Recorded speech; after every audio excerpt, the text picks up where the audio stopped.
Le chapitre 4 de l'ouvrage, titré Zemmour pétainiste, un brusque changement de stratégie, aborde un aspect important du discours d'Éric Zemmour de ces dernières années.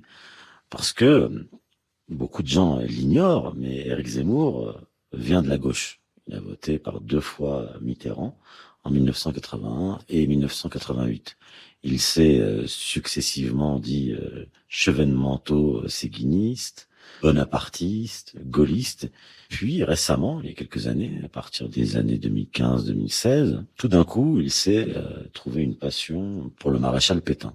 Il est devenu, en quelque sorte, le porte-parole des pétainistes en France. Alors, j'explique dans ce chapitre que cela correspond à une stratégie mûrement réfléchie. Et on le comprend lorsqu'on observe, lorsqu'on étudie, comme je l'ai fait dans ce chapitre, l'évolution des extrêmes droites européennes à partir des années 2005-2006 et du mouvement pro-israélien qui a accompagné ces mouvements d'extrême droite à partir de cette période. Il y a eu un rétablissement, je parle bien de rétablissement et non pas d'établissement, d'une alliance entre la droite, plutôt l'extrême droite israélienne et l'extrême droite européenne.